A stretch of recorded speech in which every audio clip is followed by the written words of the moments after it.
Daniel adjusted the final screw on the kitchen chair, sighing as the old wood creaked but held firm.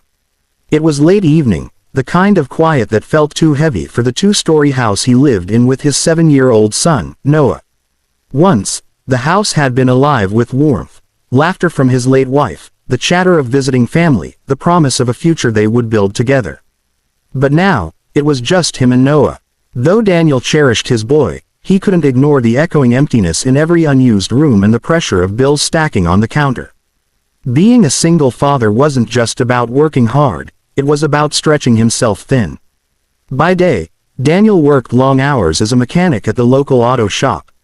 By night, he cooked simple meals, checked Noah's homework, and sometimes fell asleep in the living room chair before he could even finish a cup of coffee. He never complained, but the tiredness showed in the roughness of his hands and the shadows beneath his eyes.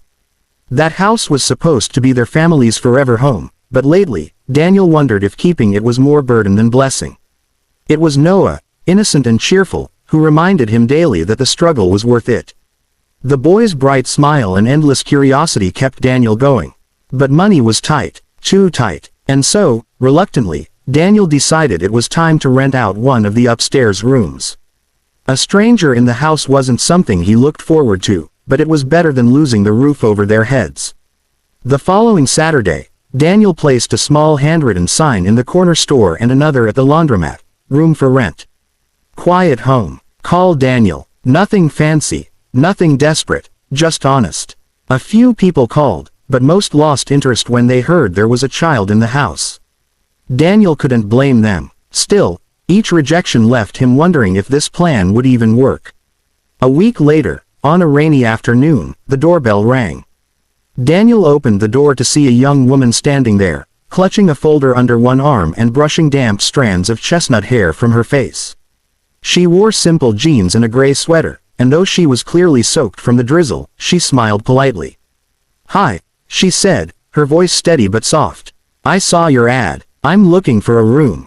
For a moment, Daniel just blinked. He hadn't expected someone her age. She couldn't have been more than 20, maybe 21. "You're here about the room?" he asked, a bit cautious. "Yes." She held out her folder. "I'm Emily. I'm in my second year at the university nearby. I'd like something quieter than the dorms, if the room's still available." Before Daniel could respond, Noah came bounding from the hallway, clutching a Lego spaceship he'd been building. Dad, look what I made." He stopped short, spotting the stranger at the door. His eyes went wide with curiosity. "Who's that?" Emily crouched down without hesitation, her smile warming. "Wow," she said, examining the toy with exaggerated admiration. "That's amazing. Did you build it all by yourself?" Noah's grin stretched ear to ear. "Yep. Want to see how it flies?" Daniel felt something shift in that moment. Emily's laughter was genuine, not forced, and she seemed perfectly at ease in his son's world. Few strangers managed that. Clearing his throat, he stepped aside. "Come in. You can see the room." As Emily entered, the scent of rain clung to her clothes, but her presence filled the hallway with something else, something lighter. Daniel couldn't quite place it yet, but as he led her upstairs, he caught himself thinking that maybe this decision wouldn't just be about paying bills. Maybe it was the start of something more. Emily settled into the upstairs room quietly, with only 2 suitcases and a box of books. Daniel had expected more. College students usually dragged in crates of clothes, gadgets, or decorations, but Emily's belongings were neat and minimal. She unpacked quickly and without fuss, her presence unassuming yet strangely comforting. From the very first evening, she made a point of joining Noah at the kitchen table, listening with patience as he explained his favorite comic books. At first, Daniel kept his distance. He wasn't unkind, but he was careful. A single father couldn't afford to let strangers too close too quickly. Yet he couldn't ignore how easily Emily slipped into their routine. She didn't take up space with demands or complaints. Instead, she seemed to bring warmth wherever she moved. One Tuesday night, Daniel returned late from the auto shop, expecting to find Noah watching cartoons. Instead, he found his son sitting beside Emily at the table, carefully writing letters on a worksheet while Emily guided his pencil. She read each sentence aloud, encouraging him with a gentle patience that made Daniel pause at the doorway. He didn't interrupt, He just stood quietly, a tired man watching a stranger care about his child as if it were the most natural thing in the world. The next morning, the smell of pancakes greeted him. Emily was at the stove, laughing as Noah insisted on flipping one himself. Batter splattered across the counter, but she didn't mind. She simply handed him another spoonful, telling him that great chefs always made a mess. Daniel sat down slowly, unsure when the last time had been that laughter filled the kitchen so easily. It wasn't just Noah who blossomed under Emily's presence. Daniel noticed changes in himself, too. He found he was no longer eating alone after long shifts. Emily always waited until he came home, setting an extra plate for him without asking. On evenings when exhaustion pressed down on him, she would brew tea and sit nearby, chatting lightly until he forgot about the ache in his shoulders. Still, Daniel couldn't help but wonder about her story. Most college students chose bustling apartments or dorm parties, not renting a spare room in a single father's modest home. And yet, Emily never spoke about her family, never hinted at wealth or privilege. She paid her rent on time, picked up groceries occasionally, and blended into their lives with astonishing ease. One Saturday, Noah tugged Emily into the backyard to help him with a school project, a cardboard solar system. Daniel watched from the porch as Emily knelt in the grass, covered in glue and glitter, laughing as Noah declared Pluto his favorite planet. The sight made Daniel's chest tighten in a way he couldn't name. He had always carried his burdens alone, convinced that no one would share them. Yet here was this young woman, brightening his son's world and, without trying, lightening his own. Late that night, after Noah had gone to bed, Daniel found Emily at the kitchen table surrounded by open books. She looked up when he entered, her face soft with fatigue but lit by a faint smile. "You don't have to wait up," Daniel said quietly. "I don't mind," Emily replied, closing one book. "It's nice here. Feels like home." Daniel nodded, unsure what to say. Something stirred inside him, gratitude, maybe, or something deeper, but he swallowed it down. She was just a tenant, after all. And yet, as he turned off the lights, he realized the house no longer felt as empty as it once had. By the time autumn rolled in, Emily had become part of Daniel's household in ways none of them could have predicted. She wasn't just a tenant anymore, she was woven into their daily rhythm. She walked Noah to the bus stop on mornings when Daniel left early, packed him little snacks with notes tucked inside, and sometimes filled the house with the quiet sound of her guitar late at night. But as close as she had grown to them, there were moments, fleeting, almost hidden, when Emily seemed distant. Daniel noticed the way she sometimes froze when an expensive car drove by, or how she flinched at certain names on the news. She never carried cash, always paying with a sleek black card that she quickly slipped back into her wallet. Once, when Noah asked if she had brothers or sisters, Emily's smile faltered before she changed the subject. Daniel tried not to pry. He told himself it wasn't his business. But a quiet unease stirred in him, a sense that there was more to Emily than she let on. One evening, while he was repairing the washing machine in the laundry room, Daniel heard voices upstairs. Noah's laughter rang out, followed by Emily's softer tone. "You can't tell anyone," she said, playfully but with an edge of seriousness. Daniel couldn't hear the rest, only Noah's quick, "Okay, I promise." When he asked later what that was about, Noah grinned mischievously. "It's a secret." Daniel let it go, though the word stuck with him. The first real crack appeared on a Saturday morning when the mail arrived. Among the usual stack of bills and flyers was a thick white envelope, the kind Daniel had never seen before. The address was written in calligraphic script, the return label from an office in New York City. He placed it on the counter for Emily. When she came downstairs and spotted it, her expression shifted instantly.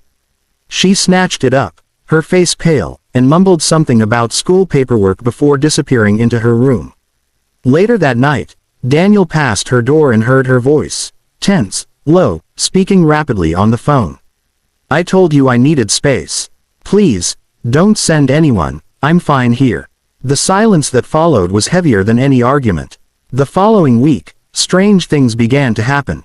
A man in a tailored suit appeared at the auto shop where Daniel worked, asking vague questions about him, where he lived, who he rented to. Daniel brushed it off as a mistake, but unease crawled up his spine. When he mentioned it to Emily, she went quiet, her hands tightening around her teacup. "It's nothing," she said quickly. "Please, just ignore it." But Daniel couldn't ignore it anymore. He had spent months trusting Emily, letting her into his home, letting her grow close to his son. And now it felt as if there was a wall between them, a secret pressing against the edges of their fragile peace. The final moment came one late afternoon. Daniel was fixing his truck in the driveway, wiping sweat from his brow, when a sleek black car rolled slowly down the street. It wasn't the kind of car that belonged in their modest neighborhood. It gleamed too brightly, its windows tinted too dark. The vehicle stopped, idling by the curb. Daniel stood, tools in hand, watching with narrowed eyes. Then Emily came running out of the house, her expression tight with panic.